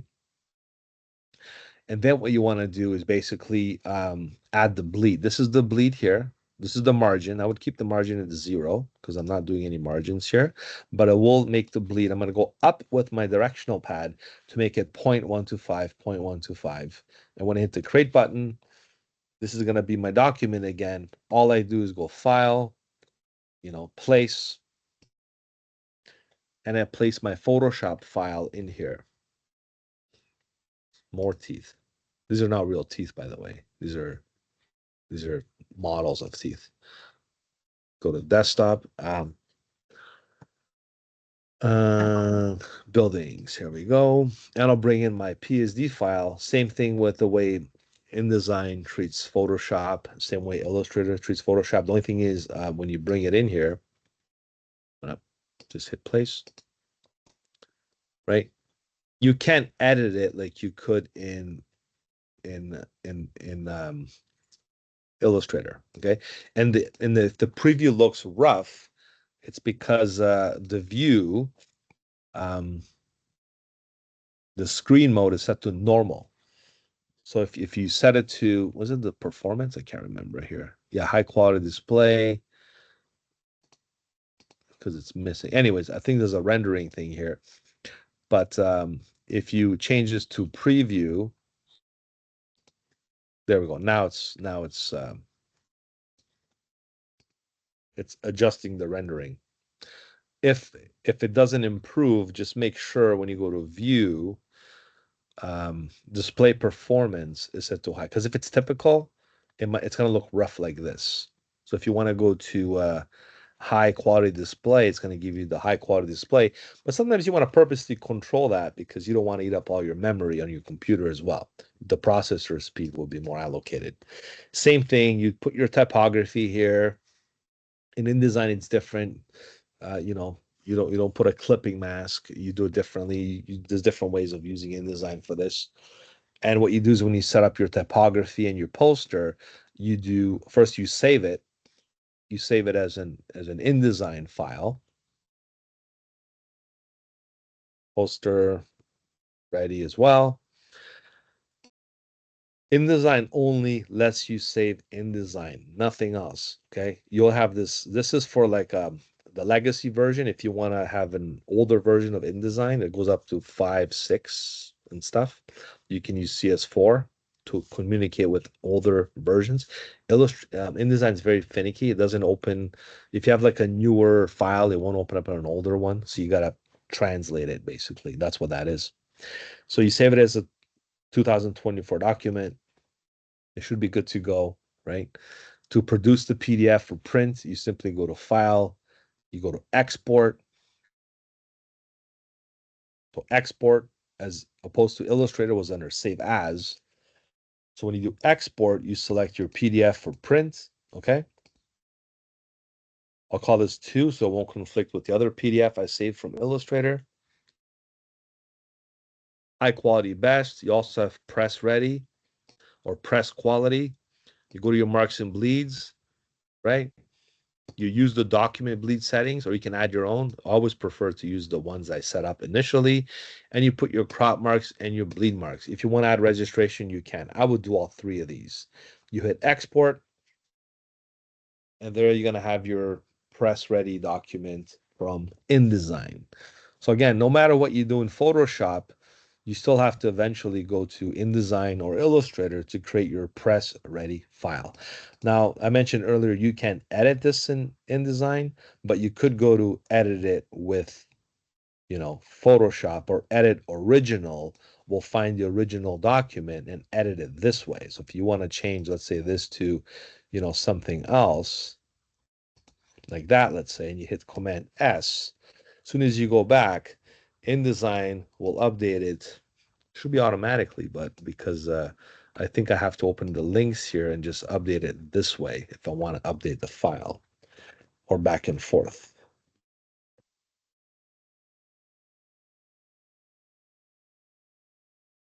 It used to do it automatically. Maybe it's like a preference thing. You can just relink it or just update it.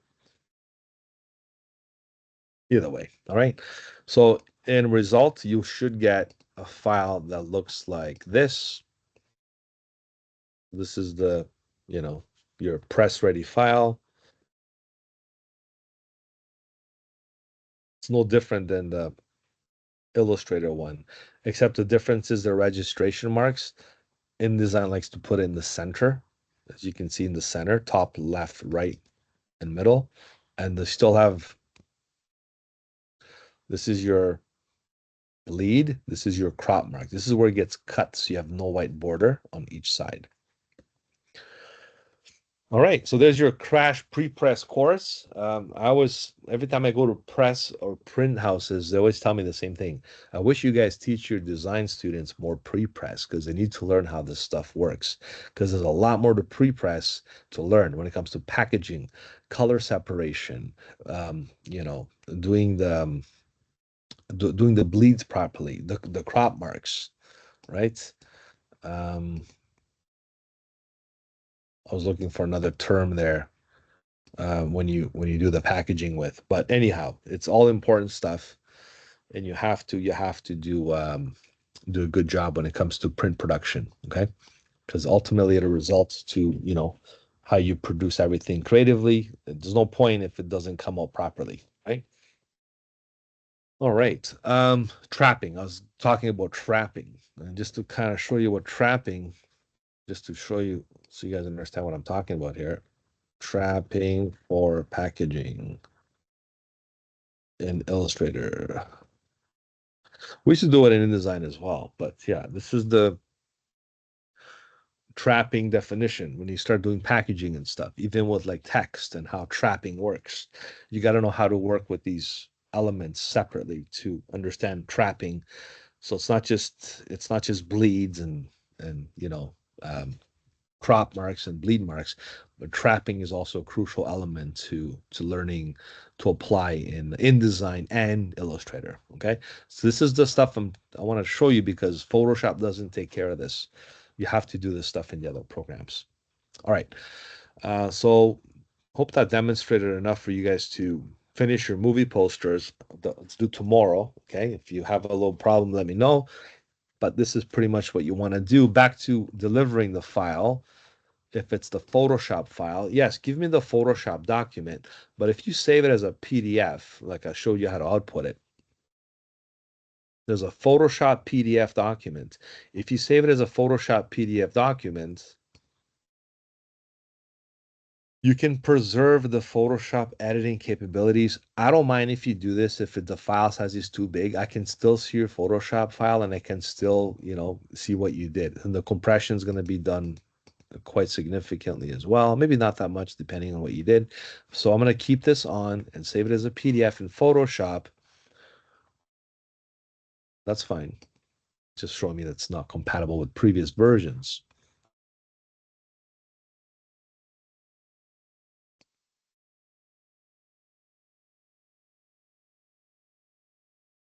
I think it's still saving. See the progress bar down in the corner here. It's a 99%. Okay. This is the Photoshop PDF. This is the Photoshop file, right? Can I ask a question? Absolutely. Okay. I think I have two or three, but I'll start. You had some quick keys for the bringing stuff to the front and the back. Is that right? Yes. You Can can you? right click and go to arrange, send to front or bring to back, or you can hold Command Shift and Command use the Shift square brackets beside the letter P, and that would be front and back as well. and square brackets. Okay. But that's in Illustrator, I think, right? It works in Photoshop as well. Here, I'll quickly go in there right now. Let's say I want to bring this Pisa Tower in front of the Taj Mahal.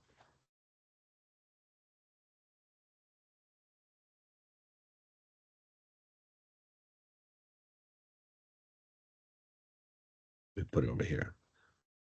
I want to move this in front of that. If I hit Command Shift, right square bracket or left square bracket, well, if you do Command back and forth, it keeps going down, down in order. Command right square bracket. If you do Command left square bracket, it goes back, right square bracket, forward. If you do Command Shift, it goes all the way to the back or all the way to the front. Same with Illustrator. It's an object-oriented shortcut. It also works in InDesign. Yes, so all these shortcuts I'm throwing at you here, and thank you for asking, by the way, because sometimes I instinctively use my shortcuts. But yes, you should learn send to back, bring to front, especially in Illustrator and InDesign, because they're object-oriented programs. In Photoshop, not so much. You can just drag and drop. It's fine because you're kind of using more layers more intuitively with the software. In Illustrator, I don't see you using layers a lot unless you get into the object editing stuff. Same as InDesign. Okay, if you use layers, you kind of be more cautious about how you do things there. But object-oriented programs, you don't really have to rely on layers. You can just use send to back, bring to front attributes, right? All right. Any other questions? Um, I have a question. So, like, when you made the pulsars and all, how'd you stretch the blue background? The blue background. So basically, the top or the bottom of the blue background? Both top and bottom. Yeah, so I did a very nice little technique called, well, I don't know if there's a name for it, but I grabbed, and it's kind of distorted. It's not the best way to do it, but I grabbed an area like this and I stretched it. I That's did the what I same was thing. doing. Like, it's not working when I use the marquee tool. Did you go in the right layer and you kind of did the small little strip? You can't do the Um, whole thing because it's going to stretch the whole thing. So you do a uh, smaller area. right, I went on background. Do you want to show me maybe? Um, I'm on I'm on the second PC is my Mac. Okay. So basically, let me demonstrate it again. Maybe it'll be easier. I'm gonna go ahead and do it this way. I'm gonna file place. Let me this is already saved. Um let me um let me place embedded here. Oh, maybe you have to rasterize the layer because that's another thing that's preventing you to do it. I'm gonna do this again. Okay, here's my image. That's a good question. That's why I don't mind demonstrating it again. Let me stretch this upwards and stretch this downwards. Now, this is more kind of impactive. You can see it more. This is less. So if I use the marquee selection tool, if I press Command T, actually it won't ask me yes or no. It'll just do it. It'll automatically rasterize the layer. Oh, it's still actually there. It's weird. Usually it rasterizes it. Same with this one. I'm gonna select as much as I can here and press Command T. So once you make a selection on the layer, even if it's a smart object, believe it or not, it still works. I'm surprised it didn't ask me to rasterize it, but either way, it works. Edit free transform, and then it should let you do that. Now you don't want to do it too much because then it really gets distorted. Maybe just enough to compensate for the height. Press enter and deselect, and it might work to some degree. It's not the ultimate solution, but it does help in some situations. And then I did the layer mask to kind of fade this out a bit. So for that, I went to layer, layer mask, or layer mask, reveal all. And that gave me that second thumbnail, which then I used the gradient tool in combination with black and white to do a nice vertical fade by holding a shift. And then I'm able to select, how much of a fade I'm going to get between the two simply by moving this back and forth, right? So that's one way to do it. Did it work this time? Mine's still not working when I went on marquee tool and I click Command T. It's still not letting you try. Is it transforming anything or nothing's happening really? Nothing's happening. And you're in the right layer. Yeah, I'm on the right layer. Try it on something else. Like just try transforming something else on a different layer. Okay. Even this, let's say the earth here, for example. If I select the earth and I go to, oh, make sure you're in the move tool after. Maybe that, well, it should be in the selection tool. Make sure, does Control T work like on anything? Try anything to Control T. And once we test that, then try the rectangular marquee. Let's do that like this. Yeah. And just press Command or Control T, and you should be able to transform whatever you're selecting there. Yeah. You know what I mean? Yes. Does it work now? It does. Oh, okay. All right. Perfect. So maybe it was just maybe a little, sometimes it gets finicky on what you select. Could be maybe selecting something else by accident. You might have to deselect, reselect, many combinations of things that can happen. Okay, very good. Any other questions? This is recorded, by the way, so you can always watch this after too, in case you want to do it slower than I demonstrated. Yes, go ahead. So for the text, I was just doing mine in Photoshop. Is there a benefit to, or there's more options to doing your text in Illustrator, or like, why wouldn't I just do it in Photoshop? There's nothing wrong with doing Photoshop. The thing Okay. is, when you want to keep it vector though, because Photoshop does have vector type, I was alluding more towards your next collaborate project that you're doing. You might have Got to it. do the typography in Illustrator. That's why I'm giving you the opportunity to do it there. And Got it. let's be honest. I mean, look, if I go to Illustrator compared to Photoshop, I much more prefer this because I can go to type, create outlines, right? And the stuff I can do in Illustrator doesn't even compare to Photoshop. Like, look what I can do here.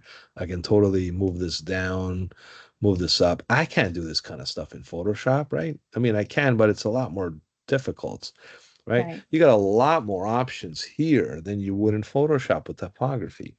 That's why Okay. you're learning typography in Illustrator and maybe a little bit of InDesign.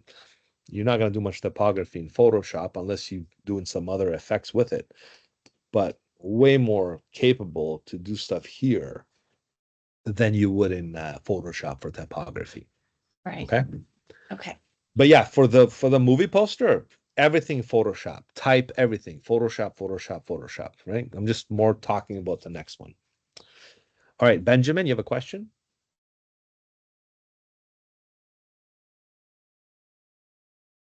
Oh, Benjamin just maybe left the hand up for a second. All right, no worries. All right, any other questions? Now, I do have an assignment for you guys to work on after this movie poster is done.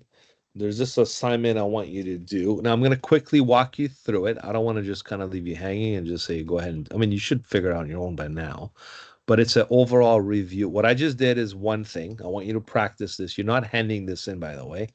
If you want to do a little thing in the discussion group, maybe I could leave something in there, but I'm going to be honest with you, I'm not going to grade this. What I will grade is the actual assignments, like a little, in-class assignment, call it.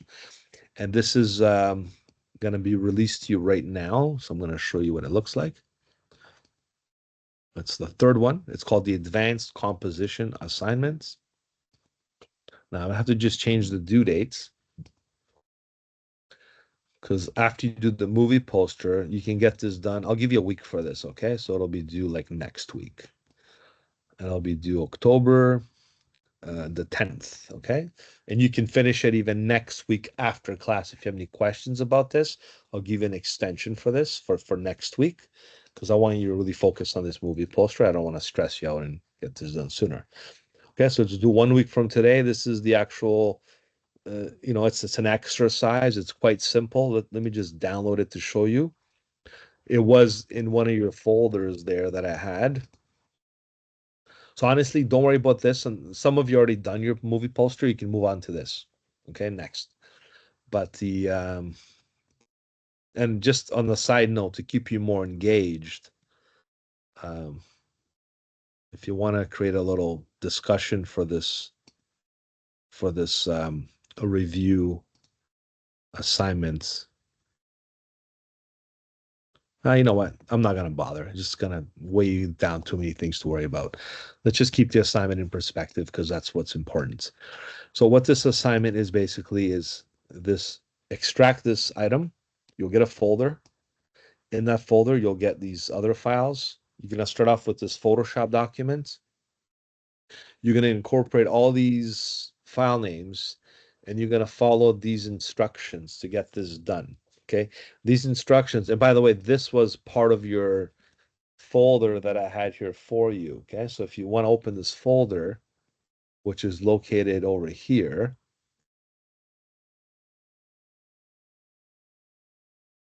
remember class 4 last week, the layers folder? Remember I highlighted in red? This is the same thing. So I just repeated it and made it an actual exercise for you to do in class. Well, since we're doing it online, I'm delivering this class online, you just submit it to me by next week, okay? So these are your steps. Again, you can download this through, the assignment portal. Okay, just go to your class assignments, blah, blah. Now you can even go to calendar. You can go to due dates, and there it is right there, advanced composition assignment. So you can just click on that, okay, download this zip file, and just follow these methods to get it done. Now, these methods are pretty self-explanatory. So if you open the folder, you'll see this Photoshop file with this handout. If you open the handout, I want you to be able to read this. So what are we doing? We're starting with this document, start PSD, which is this file here. What are we doing then is we're going to select the layer, go to 50% opacity. It's the name of the layer, by the way. It's called 50% opacity, and you set it to 50%. Rename the layer stripe, rename the layer stripe. Then you open the tree.psd. This is the tree.psd. Okay. Select the magic eraser tool, click on the blue sky, do that. Free transform, scale the balloon down. Sorry, the tree to the balloon, twirl down the triangle. So you follow these steps, and what they're gonna um, reiterate or go over some of the things we've learned is how to merge documents, how to scale, how to blend, how to mask, how to do effects, how to do clipping. Clipping we haven't covered yet, so I'll kind of show you that. If you can figure it out, go ahead, but you can follow the steps too. We did clipping today in Illustrator, right? So I did show you how to clip. But although in Photoshop, it's the same thing. You just, right click and you make a clipping mask, or go to layer and create a clipping mask. And last is saving. Okay, so you follow these steps. Don't worry about TIFF. Save it as a Photoshop file. You don't have to save it as a TIFF. That's an old format. So this just kind of goes over all the stuff we've learned. It's part of our review module for today. This is module number 5. The intention was to review everything because we covered a lot of stuff already. I mean, for you to produce a movie poster in about a month time since you started Photoshop is quite a good accomplishment because now you're more comfortable with using Photoshop to on a creative level, not just to do image touch-ups and stuff. You can actually take a design and make it happen, which is quite nice. So basically, let me just quickly show you this document, what it looks like. If you have any troubles with this next week, I will be happy to go over it, but I do want to give you the opportunity to try it out. But there's the steps here. Go to 50% opacity means go to 50% opacity. So it's pretty self-explanatory. Follow the steps and figure it all out, okay? I'll leave it out to you, and then I'll cover it if you want, next time. If you have any problems with this, I'll be more than happy to review it with you. All right, so this is due next week. Give it a shot, and I'm sure you'll have fun and learn a lot of things along the way. This is the clipping here. I'll show you the clipping. So a picture of a hawk and a picture of this texture. So clip me down means this. If you right click, create a clipping mask, there you go. Okay, right click, release clipping mask is how you do it. I like to hold Option and click between the two, or Alt. That's another way to do it. So that's how you do a clipping mask, because the other stuff you already know. Color me means color me. So basically you go to the color mode and you click on color for color me, right? So you kind of follow the steps, okay? It's pretty, self-explanatory, as I mentioned already, pretty easy. Give it a shot, okay? Any other questions?